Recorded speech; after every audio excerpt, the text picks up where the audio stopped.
자연스러운 과정이라고 보시는데 이제 역사 강사죠. 전한길 씨가 지금 뭐 헌재를 공격하는 발언 그리고 뭐 100만 회가 조회에 나왔다, 100 몇십만 회가 조회에 400만 나왔다, 회. 400만 회가 이제 쇼츠로 나왔다 이제 이런 것까지 아니, 풀 네. 영상이 예. 풀 영상이 이제 수백만 회가 나왔다 이제라는 이제 이 문제를 어떻게 봐야 될지 전한길 역사 강사 하는 얘기 직접 한번 들어보시겠습니다.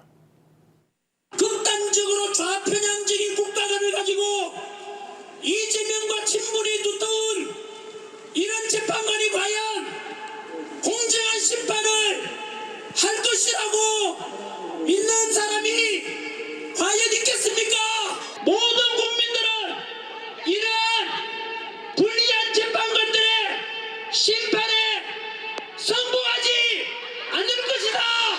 국민들이 헌재를 휩쓸 것이고.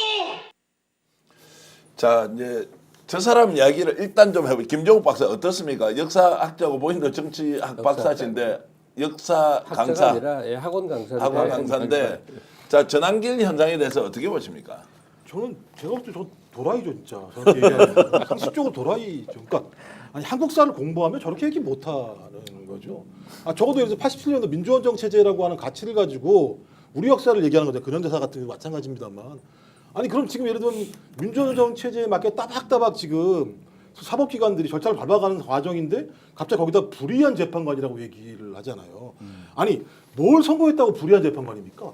아무것도 결정한 게 없어요. 지금 절차를 밟고 있는 와중인데도 불구하고 그런 헌법재판관들한테 불이하다고 얘기를 미리 한다는 건 적어도 윤석열을 살리기 위해서 사법기관을 흔들겠다라고 하는 의도밖에 없는 건데 그러면 전한길이 무슨 관계가 있어? 윤석열하고 사촌 관계야? 아무런 관계가 없는 상황이잖아요. 그렇다면 저건 전한길이 확신범이거나 아니면 개인적 이익이 있거나 이 두 가지가 아니면 저런 발언을 하는 걸 이해할 수가 없는 거예요. 그러니까 본인은 확신범이 없다 지금까지 안약한 거죠. 그러니까 한국사 강사로서 그러니까 그야말로 자기의 생각을 버리고 돈을 많이 번 거죠. 그러니까 자기가 자기 입으로 얘기하잖아요.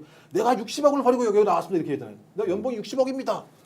60억을 버리고 나올 정도의 확신범이라고 제가 스스로가 인정하는 거잖아요. 근데 확신범이라고 얘기하기엔 논리적으로 제가 볼 때 별로 논리가 없어요. 좀 그렇다면 제 생각에 잘 모르겠습니다만 이상호 기자님께서 뭐 충분히 말씀해 주실 것 같은데 개인적인 사적 예를 들면 이익이 아니고서는 잘 설명이 안 돼요.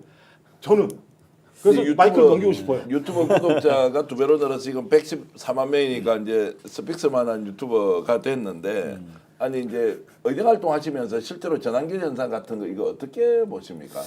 글쎄요, 실질적으로 봤을 때는 어떤 직업의 다양화, 그리고 이제 이 전한길 강사 같은 경우는 학원 강사 같은 경우는 결국은 미디어를 통해서 수익을 창출하는 그런 인물 아니에요. 그러다 보니까 지금 확실히 저는 개인의 이익을 위해서 배팅을 했다고 보여져요. 개인의 이익을 위해서 배팅했다고밖에는 설명 안 되고 뭐 국회 차원에서 뭐 의정을 활동하면서 이 사람의 현상을 어떻게 분석할 것이냐 이거는 누구도 분석할 수 없는데 분명한 거는 개인의 이익을 있고 그 다음에 이 재판관을 딱 좌표를 찍고 공격을 함으로써 자기 편을 상당히 많이 만드는 그런 전략들을 피는 거거든요.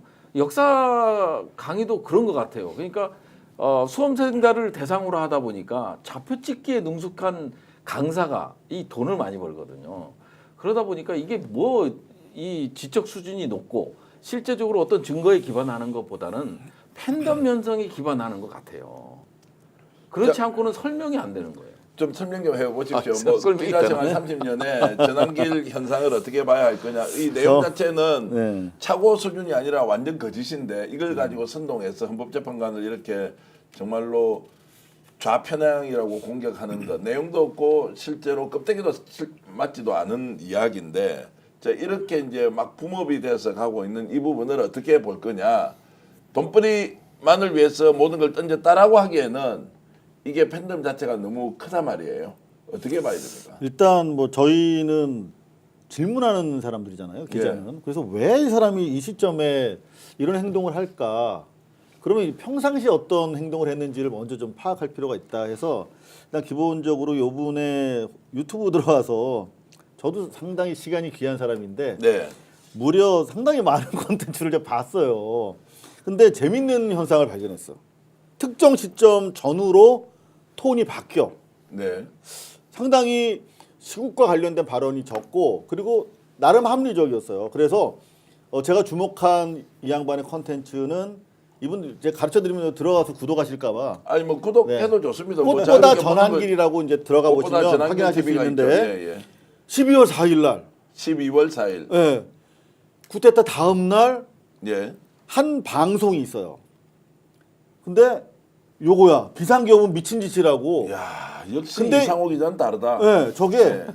저게 근데 업로드한 시점은 한참 뒤인데 여하튼 이 방송을 보면 12월 4일 날 강의에 늦었는데 왜 늦었는지 해명하면서 이제 그 얘기를 해. 근데 비상경은 미친 짓이라고 하고 내용은 핵심적으로 두 가지예요. 하나는 이거 왜 윤석열이 이런 거 했는지 모르지만 비상계엄 선포는 잘못된 것이다라고 명확하게 규정하고 근데 이유가 뭘까에 대해서 나름대로 자기가 성찰해 보니까 김건희 때문이다. 왜 그랬을까 따져보니까 김건희가 비리가 계속 드러나고 특검이 이제 계속 국회에서 압박이 들어오니까 한 거다라고 우리랑 비슷한 생각을 하고 있던 사람이에요. 응?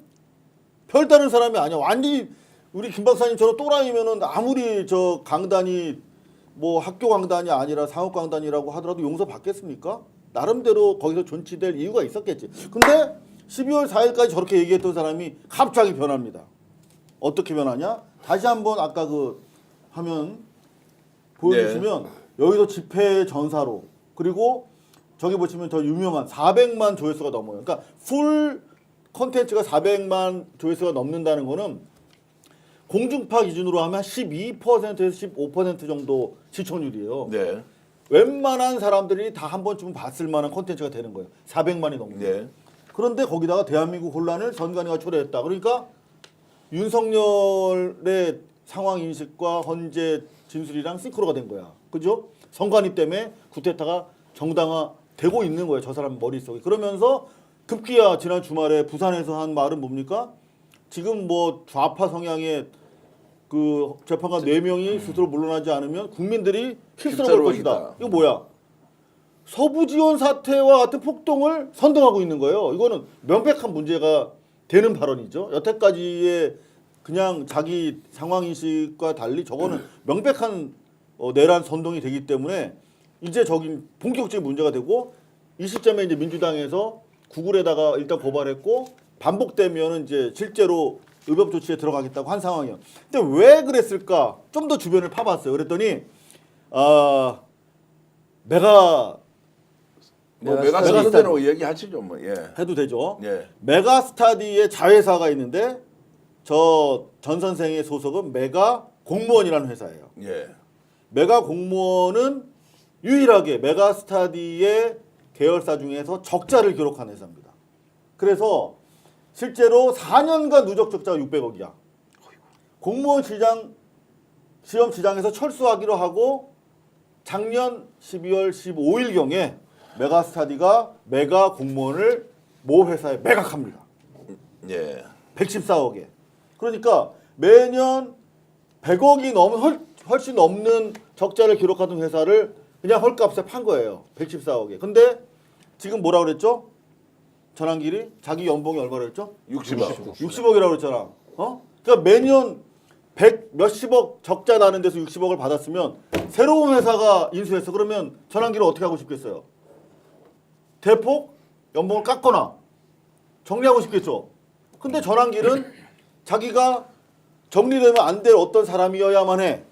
이를테면 자기가 이렇게 정치적 발언을 해야 새로운 회사에서 적어도 이 정권이 유지되거나 국임당이 힘쓰는 한은 못 자르겠지. 그런 자기의 사내 정치적 의도로 자기 몸값 유지하거나 연명하기 위한 차원에서 제가 봤을 때는 저렇게 무리수를 뒀을 가능성이 가장 높다. 이건 저의 판단입니다. 자,